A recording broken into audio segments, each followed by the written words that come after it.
Nous sommes devant le musée de l'Amont à Saint-Martin-Vésubie. Ce bâtiment a abrité une des premières usines hydroélectriques de France.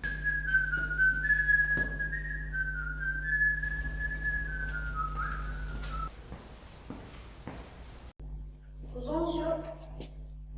Bonjour mon petit, tu veux visiter le musée? Oui, mais je veux surtout voir l'usine électrique. Je prépare un exposé pour le collège. Je vais commencer par t'expliquer comment fonctionne cette dynamo. Mais avant, je vais te raconter quelques épisodes de l'histoire de l'électricité. Tu vois, sur cette table, il y a des boussoles. Dans une boussole, il y a une aiguille aimantée qui s'aligne dans le sens du champ magnétique terrestre. Ce sont les Chinois qui ont inventé cet appareil de navigation. Ils connaissaient les aimants au IVe siècle avant Jésus-Christ. Et comme ça, elle nous donne le nord? Bien sûr. Veux-tu voir un fantôme? Oh oui.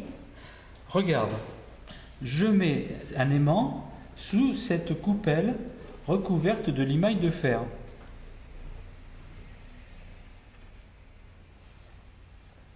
Les lignes de champ magnétique apparaissent. C'est le spectre magnétique. Mais l'aimant n'attire que le fer. Il n'attire pas l'aluminium, ni le cuivre, ni le zinc, comme tu peux le voir sur ces différentes plaques de métaux. Maintenant, nous allons parler d'électricité. Les charges électriques, tu les connais, elles forment des étincelles lorsque tu enlèves ta polaire dans le noir. Cette électricité statique faisait l'objet de spectacles avec des machines dans la haute société de toute l'Europe au XVIIIe siècle. L'abbé Nollet diffuse ses expériences en France. En mars 1787, en Amérique, Benjamin Franklin fait le rapprochement entre l'électricité statique et la foudre. Il n'y a qu'une seule électricité. Oui, mais c'est quoi cette pile de métal empilée sur cette table? Alors, cette pile, c'est la pile de Volta. Un empilage de morceaux de cuivre, de zinc, séparés par du tissu imbibé de vinaigre. Je la branche et j'allume, elle allume la diode. Cette invention, nous la devons à l'italien Alessandro Volta, qui publia ses travaux le 20 mars 1800. Pour la suite de nos expériences, nous utiliserons une alimentation stabilisée de laboratoire. La voici.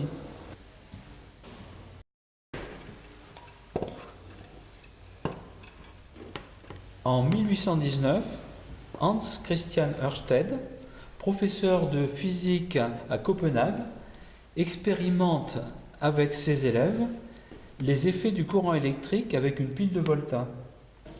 Sur la table, une boussole traînée à proximité du fil parcouru par le courant. Hans Christian Ørsted constata que la boussole déviait. Regarde, on va faire l'expérience.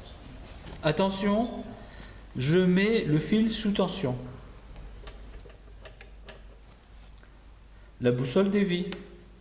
Le courant électrique est donc capable de créer des effets magnétiques. Une découverte faite par hasard comme beaucoup d'autres. André Ampère, en 1822, théorise cette découverte et permet l'invention des électroaimants. Mais c'est quoi un électroaimant? Regarde, j'en ai fait un avec un boulon et quelques spires de fil de téléphone entourés autour. J'alimente la bobine et là, la boussole dévie bien mieux. Viens voir. Sur cette machine, il y a 4 électroaimants. Les voici. 1, 2, 3 et 4. Maintenant, je vais t'expliquer à quoi ils servent. J'ai ici une bobine raccordée à un galvanomètre qui va me permettre de vérifier le courant dans le circuit. J'approche un aimant de la bobine. En faisant cela, je génère du courant électrique dans la bobine. As-tu remarqué quelque chose? Non, je ne vois rien. Eh bien, le courant ne s'est produit que lorsque l'aimant se déplace.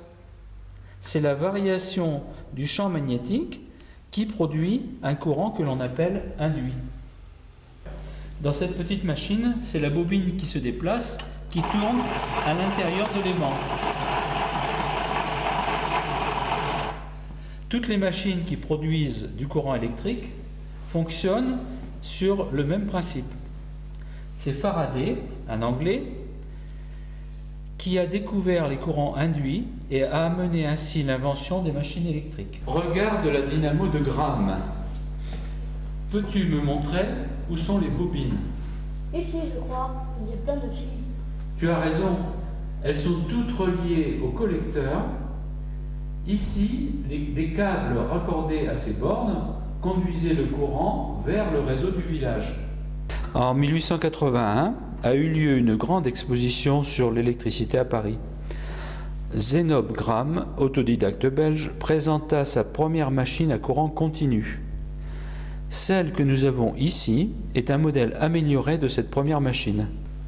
Tu vois, ces trois machines produisaient de l'électricité pour le village en 1918. Le principal usage que faisaient les habitants de cette énergie était l'éclairage. Je vais te montrer les lampes que M. Mottet vendait à ses clients. Grandes ces ampoules, elles devaient bien éclairer. Pas autant que ça. Regarde, je vais en allumer une. Celle avec le filament carbone. Elle éclaire pas beaucoup. Oui, mais c'est la plus ancienne. Et maintenant, j'en allume une autre, créée en 1905 avec un filament au tantale. Ils sont beaux ces filaments.